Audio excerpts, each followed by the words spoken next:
morning. You're welcome to the children's church this on Sunday, and we're going to get started in the word of prayer, and then we'll get to sing. Dear Lord Jesus, thank you for today. Just thank you for all the many blessings you give us each and every day, Lord. Thank you for those who are watching today. Bless them for that. Thank you for the good weather you've given us today. Thank you for the rain. And thank you that nothing was severely damaged in the hail.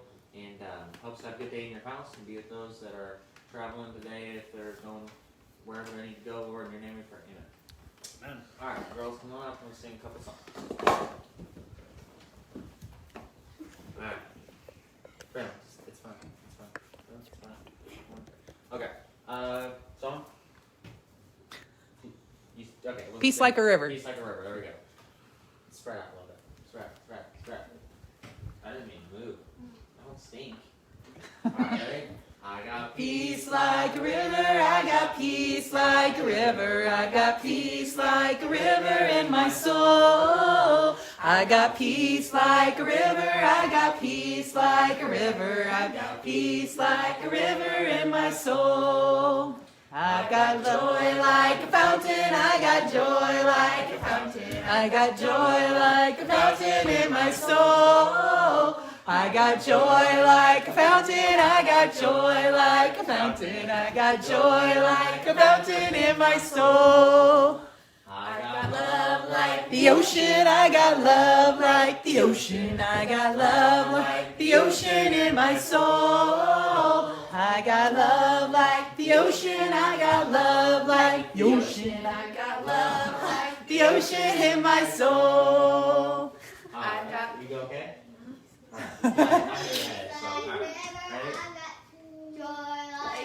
And I got love like the ocean in my soul. I got peace like a river, I got joy like a fountain, I got love like the ocean in my soul.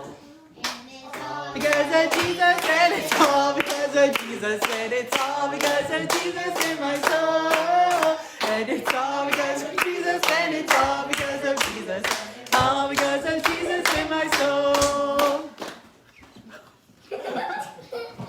Alright, let's sing the Cranbox song. When I Was just a little child, no higher than your knee, my mother bought a box of crayons just for me. I picked them up, I opened them up, and I looked way down inside, and the colors they reminded me of Jesus when he died. Whoa, red is the color of the blood that he shed. Brown is for the crown of thorns they placed upon his head. Blue is for royalty, and in heaven he does dwell. And yellow is for the Christian who's afraid to tell. I colored till those crayons were all gone. And though I've grown much older now, those memories linger on. And when I see a little child with a crayon box in hand, I'll tell them what they mean to me and hope they'll understand. Whoa, red is the color of the blood that he shed. Brown is for the crown of thorns they placed upon his head. Oh no! It's for royalty and he does dwell. And yellow is for the Christian who's afraid to tell of the Savior who died on Calvary, who died for lowly sinners, just like you and me. And someday he is coming back to be our King. And the colors in my crayon box you will see. Oh, red is the color of the blood that he shed. Brown is for the crown of thorns they placed upon his head. Blue is for royalty, and in heaven he does dwell.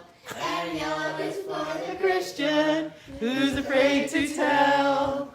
I think that's, good singing. that's probably. Okay, one more. All right. Because you said 3 songs. You're right. I'm sorry. All right. How about Jesus Love Me? How about that? No? Okay. How about? Yeah. I got a river of life. Yeah, that'll work. I got a river of life flowing out of me.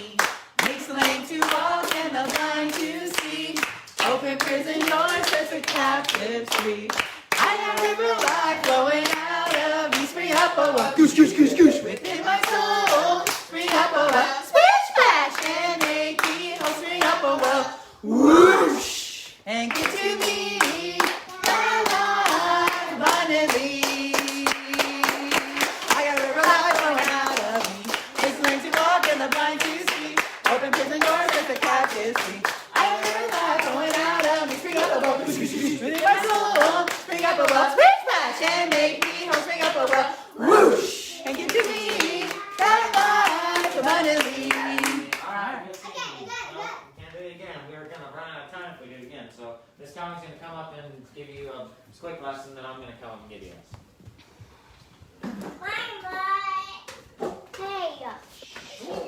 Have a good attitude. Well, Lena was really getting into those songs today. That was kind of funny. All right. So we're starting a new series. It's called Character Sketches, and it has an animal, and then it also has a character from the Bible, which is a true person. We should point that out. And it's going to be really awesome. Each week we'll learn from a creation perspective about a special animal and what character trait they have. And then Corbin's going to come up, and he's going to do that same character trait. Now this week, you never know. The character trait is loyalty. Maybe the person from the Bible is loyal or they're not loyal. And so we can learn from them either way. And so loyalty is adjusting my schedule to meet the needs of those I'm serving. So that's just one example of loyalty. That's what we're learning this week. And we'll learn about that character trait for about 3 weeks. So I'm going to read you a story. And up on the screen, there's a picture of a pretty owl here. You guys look at that while I read. How does the great horned owl illustrate loyalty in adjusting its schedule?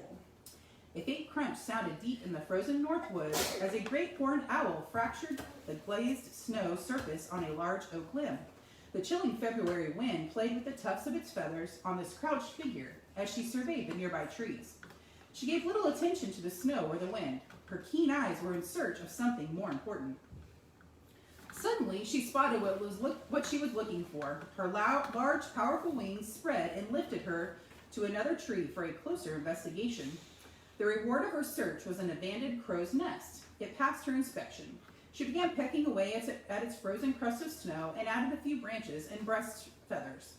With the adaptation complete, it became her home, and within a few days it contained 3 white eggs. Now began the months of dedicated sacrifice, which are carefully given by the horned owl in a remarkable way. This early nesting was an unusual sight in the frozen forest. It was a full 2 months before other birds would do the same. And for good reason. The cold days and colder nights made the owl a prisoner of her nest. If she left the nest to find food for herself, she would run the risk of her eggs freezing. So she went without much food during this crucial incubation period. So she had to stay on her eggs the whole time, because if she got off, they would freeze like ice cubes. So she couldn't eat. Can you imagine going months without eating? That's a long time. But a new hardship revealed another disadvantage of the early nesting. One afternoon, the sky darkened and heavy, thick snow pelted the mother owl. It clung to her feathers as well as the protruding edges of the nest. The owl fought to shake off the deepening snow, but never left her eggs. So the snow was just coming down, and she just had to stay there. She was getting buried under the snow. After 4 weeks of keeping her eggs warm, 3 cream-colored downy owlets hatched. Baby owl is called an owlet. Now, the reason for this early nesting became apparent. The owlets opened their pleading mouths, and the parents began their race to keep them filled. Their appetites were enormous. The task of feeding would be impossible were it not for the mother's early nesting. This gave her the advantage of being able to spot a passing meal on the floor of the forest. Do you know why maybe she would be able to see the animals better when it was snowing? What do you think? What color is the snow? White. What color do you think like other animals are that are running across the snow? Are they white? So she's able to see them better. So snow leopards can. Well, I don't think she's going to be hunting snow leopards, but that's true. Let's keep reading and see what happens. Leaves had not yet grown on the trees, and the lingering snow provided a sharp contrast to the rodents for which the parents searched. In 3 months, the owlets would grow from 3 inches, that's about that big, to over 2 feet. That's a big growth. Tiny, big. So they had to feed them lots. So the baby grows this big. Well, no, not quite that big, but pretty big. Let's see. Their tremendous and rapid growth made it necessary for the parents to secure enormous quantities of food. It is for this reason that the parent bird adjusted its schedule and remained stationary during the cold months of winter, depriving itself of food so that it can better meet the needs of its rapidly growing young. Okay, you can change. All right, here's a picture of the owl right here. So let's just talk about the loyalty. So instead of her waiting until it was warm outside, she does it when it's cold because she knows the babies are going to need the food. So she goes without food for that whole time, and she's loyal to her young because she cares for them. And so that's what we can learn from her. So how can an owl get a large rodent through its small mouth? Look at this tiny mouth. How does it get the mouse or the like little rabbits or whatever it eats in there? How do you think? Let's go to the next slide. Maybe they can open their mouth wide. Yeah, look at this. See, this looks like it's a small mouth, but really their mouth goes from here to here. So under those feathers, it actually spreads. I never knew that. I thought they just had a tiny mouth, but it's big. It opens up really big, so then they're able to just and they swallow it right down. Yep, just like that. Oh, no. Oh, don't stick your fingers in your throat. That's not a good idea. Sometimes they'll tear an animal in two, but most times they just swallow the whole thing. Like a mouse. Like a mouse? Yep. They Wait, you can leave it. Oh, go back to that for a second. So because it swallows all that stuff whole, we don't swallow our meat whole. Like we don't swallow hair and bones and stuff. That'd be gross. Because it does that, it has really powerful juices in its stomach, digestive juices, and it breaks the meat down. It turns it into liquid. It's kind of gross. And then all that's left behind is bones and fur, and then they have these things that they spit up. It's really gross because they can't digest it. Forgot to look up what it's called. Somebody remember? Owl pellets? Pellets, that's what it was. Owl pellets. Yeah, they pop out these gross pellets. It's pretty nasty. But God designed them that way because they don't have any teeth to chew up their food. Okay, go to the next one. All right. Why is it important for an owl to see both day and night? Juby, why do you think an owl needs to see at daytime and nighttime? Well, they have to see the watch animals. That's right. They got to find food, right? During the day. Yeah. But So I look thought right they here. Do sleep you see in the the daytime. pupil? This is its nighttime pupil, and this is its daytime pupil. You see how much bigger it is? That's so it lets in lots of light. Our eyes don't get that big. So they can see really, really well at night, and they can also see well during the day. I thought they Go sleep ahead and go to at the night. next one. And the way that the owl also has 3 eyelids, okay? So this is just showing how their vision is wider than normal, okay? So they can see a lot further out. Go to the next one. And then an owl has an extra eyelid, and that keeps his eye moist because they have really big eyes. They're like, right? They get dried out, so they need that. So it'll blink down, and it'll make their eye Dry? white. It's like a windshield wiper, a built-in windshield wiper. And then we have one more picture of its eye on the inside. This is kind of cool. Whoa. So this is the iris, it says, and this is the lens. And see how big it is? It helps them to gather in lots of light and be There's able to 2 see. irises. It's showing you that it's right here and here, and that's how it contracts. Gets bigger and smaller.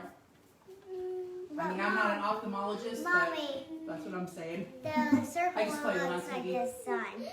Yes, it does. All right, let's go to the next one. And the other one looks like the moon. Where are the real ears of an owl? Owl. Yes. If they're on this, these things, the things on their head are not ears. That's They're correct. feathers. They're feathers. They're just and their ears are actually on the side. Yes, they are. And look here. You see how this one is up high and this one is down low? And that is so God designed them that way so that when they hear a mouse or something, they can tell from which direction it's coming. So it kind of helps them to be directional. Ours are centered on our head. Because So we can tell when something's coming from the right or the left, but since they're up high in the trees, it helps them to know where things are coming from. yeah, Most people think that those are their ears, but they're not. So if you were to take off their feathers, you'd be able to see those ear holes. That'd be kind of gross. We wouldn't do that, but if it was, look at that one. Okay. if you have a pet owl, Would an owl lose its catch while flying back to the nest? So when they've got their mouse in their claws, would they drop it, you think? no. I don't think Do you know why, Judy? Why would they not drop it? Go ahead. because they have sensitive claws. Sensitive claws? That's a very good answer. You see how they have claws here, here, and here? It goes through and they pierce the skin of whatever they're catching, and it's like ice hook goes through. and it holds on to him. Like kind of It won't fall. like 2 needles, Like needles, yeah, Yeah. needles, and it goes from both sides, so it's like a claw, kind of like when you play that claw game where you pick up animals on the claw game. That's what it's like. And it also, their bottom of their foot is like a sneaker. You know how when you run in sneakers, how they're kind of grippy? You know, like it's easier, you don't slip around. They kind of have like sneaker bottoms on their feet to hold on to their prey too. Well, All right, last 2 pictures here. This is an owl's feathers and his wing. Okay, so here's the wing. These right here, these feathers, if you go to the next one, they have a special, God designed them with this fine feather on the side. And it makes them, when they fly, silent. You can't hear them. Now normally when you hear birds fly, you can hear them flapping, but owls are silent. And when they come and they're going to get like a rabbit or something, they glide in. And even when they do this, it's completely silent. And then they can swoop in and take a rabbit or rodent by surprise. they fly and then they're like this high and then they grab it and then they fly. Yeah, and then they fly up. Yeah, exactly. It doesn't even know it's Okay, well, we're going to run out of time if you're talking the whole time, okay? So, let's see. We already answered that question. Okay, the last question is, why does the owl's diet change during the nesting period? So the parent owls eat far less than usual during the time that they're young or growing, but they're constantly searching for food. So they deprive themselves because of the loyalty to their young. They eat less, and then they give it all to the babies. And whatever the babies can eat, that's what they'll eat. So they just make sacrifices for. So like. Well, hold on, we'll save your questions to the end. So that was the owl. We've learned all about it. Now Corbin's going to come up and talk about General Amasa and how he's loyal or not loyal. Okay, gotta kind of move quick or run out of time. So 20 minutes. I thought we okay. You're good. I guess we finished later than I thought. All right. So let's go ahead and pray before I get started, and we'll get started. Dear Lord Jesus, thank you for today. Just thank you for the creations that you've put in this world, and thank you that we get to study the owl and how awesome it is, Lord. Be with us as we look at our lesson today. Thank you that we have character traits that you want us to follow, and we have examples in the Bible that show us what to do and what not to do, Lord. Help us to pay attention to your word and be with your name. In your name we pray. Amen. So the person we're talking about today is General Amasa, but we're actually going to talk about a couple different people at the same time. It's kind of weird because this story has a lot of unloyal people in it. So, Braylon, do you remember King David and how we talked about him? Well, King David had a son, and his name was Absalom, and he was his third son, and he was not a very good person. So one day, over a period of time, Absalom started to not like his dad at all, and it was really sad because he just didn't like his dad, and he actually wanted to kill his dad, and that's so sad because he didn't love his dad, and that's sad. But so Absalom is going around telling everybody that King David's not a very good king, and that they should fight him and take him over. So he's getting a couple people together. He gets an army put together, but it's not a very good army. It's not very well trained. So King David's army is the royal army, and they know what they're doing, man. They've fought battles, they've won battles, they've all probably killed people, and they're just really mighty warriors, and all of Absalom's guys are kind of just like, haven't ever fought, probably don't have good equipment, but he has a lot of them. He has a lot of men, and his general, Absalom's general, was Amasa, and Amasa was David was Amasa's uncle. So this is all a pretty crazy story because this family just wants to kill David, and it's kind of crazy, but God keeps David safe. But so Absalom has Amasa as his general, and so Amasa leads the army that Absalom put together. He leads them into battle against David's army, and so he leads them in, and David's army just wipes them out, just kills a bunch of them. It's like 20,000 people, 20,000 men died. And so they retreat, right? And David gave specific instructions to his men that if they attacked again, to not hurt his son Absalom, because he didn't want to kill his own son. Well, so during the attack, there was a man by the name of Joab, and he was the general for David's army. And Joab, Absalom, he had really, really long hair, and like girl's hair, like so long, you know. And he was riding his horse. He's probably riding really fast, and hair's blowing in the wind. Looked all epic, you know. And his hair got stuck in a tree, so he like rips off the back of his horse. He's dangling by his hair, probably screaming and crying like a little girl because pulling your hair hurts. And could you imagine dangling from a tree by your hair? No, thank you. Well, remember, David said that we couldn't kill Absalom. We couldn't hurt Absalom at all. Well, you know, the spike thing. Well, the Joab sees Absalom dangling from the tree, and no, the spikes. Other way. There, yeah. So, I actually don't know what that dagger's for, but the Absalom's dangling from the tree, and I picture Joab kind of walking up. He's like, well, and he had to laugh. Like if he had a phone, he'd probably take a picture. I mean, I would be dying laughing. You see the guy tangling from a tree by his hair, and that'd just be funny. And he's like, please don't hurt me. And Absalom's like, well, you know, King David did tell me not to kill him, but if I kill him, then he won't be a problem anymore. And you know what? You know what he did? Killed him. He killed him.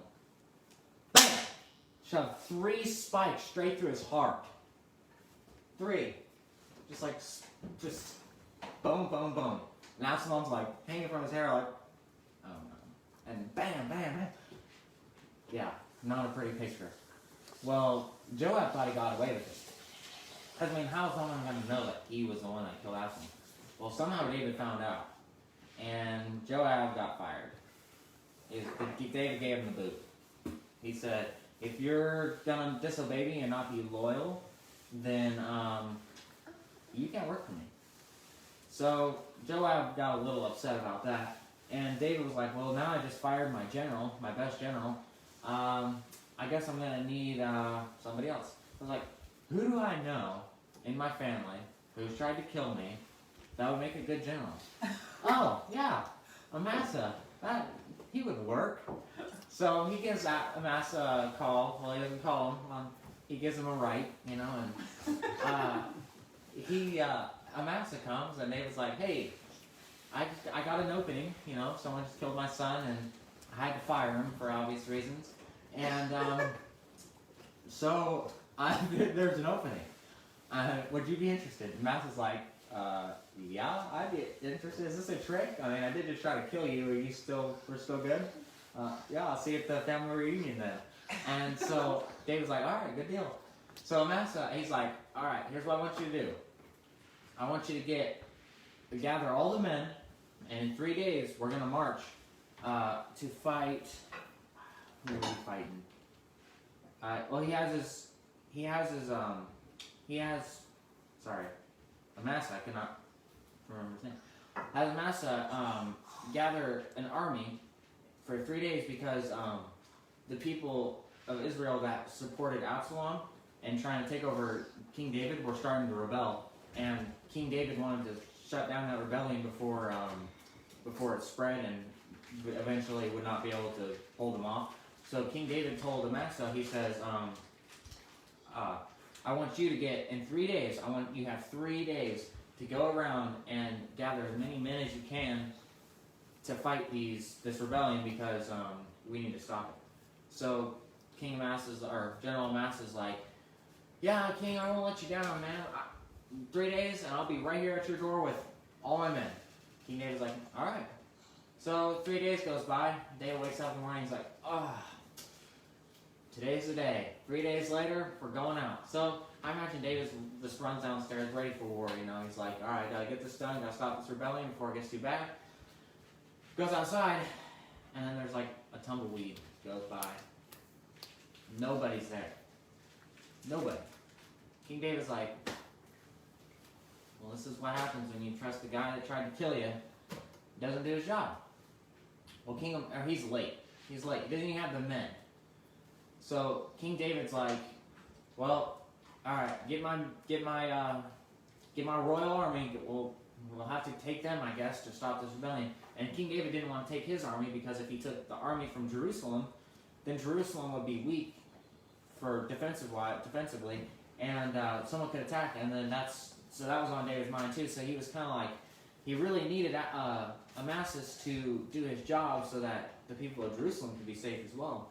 So when you're asked to do a job, do it all the way, because the jobs that you are asked to do could affect other people in different ways, and we don't really know how different things affect different people. And it's always important to do your job. And Amasa didn't do that. He was not loyal to King David. And when you're loyal to someone, you do what they ask. And King Amasa, or how do I keep saying King Amasa? General Amasa was not loyal to King David. But he was like, so King David brings his soldiers, and General Amasa shows up. Good grief! And do you remember Joab, Braylon? You know him? Remember how he got fired? Well, would you be happy if you got very fired from your job? He was not. He was jealous of Amasa's. So, can we go to the sword picture? So, this is what happened, alright? So, Joab walks up with his sword, right? But he's got it like the blade sticking out like this. So he's kind of just like walking up, kind of all casual like. He's like, hey, you stole my job. No hard feelings, no hard. And so Amasa is like, yeah, this job rocks, man. I can't believe you gave all this up. And Joab was like, yeah, I sure love not having my job. It just makes me so happy. I just would never kill you over it. And Amasa is like, well, that's really good to know. Thank you for telling me. And so, he walks up and he's going to give him like a friendly hug. And guess what he does? Stabs him. Grabs him by the beard, alright? Rips him down into his sword. Kills him dead. Boom. Amasa's gone. Rip. Dead. Yeah. Skull crossbones. He's dead. Alright? And, yeah, it was bad. And all his men, General Amasa's men, were just, what in the world just happened? Joab shows up, kills our general. What do we do? And so, David has a lot of unloyal generals that just didn't respect his power. And so I think the takeaway from this is we need to respect those that are in authority over us and listen to our mom and dad, because we can think of our mom and dad and like our pastor as like King David, all right? And so we are the generals, right? Us, as we follow what God says. We need to be loyal to God, and our parents and those in authority over us, they follow God, and we should follow God as well, but we should also follow our authority. So if we're loyal to God, that would make us loyal to our authorities, and that would make us better than General Amasa, because he was not loyal, he was lazy, and it ended up getting him killed because of his actions. And Joab, he killed David's son, even though he was told specifically not to. He gave us given specific instructions, so he disobeyed King David. He lost his job, he became bitter, and then he killed General Amasa out of anger. So we can see that not being loyal starts right here, and then you'll end up doing a whole bunch of other things that you regret just because you weren't loyal. And I think that if we really purpose in our heart to trust God and follow Him and know that if we're loyal to Him, He'll be loyal to us.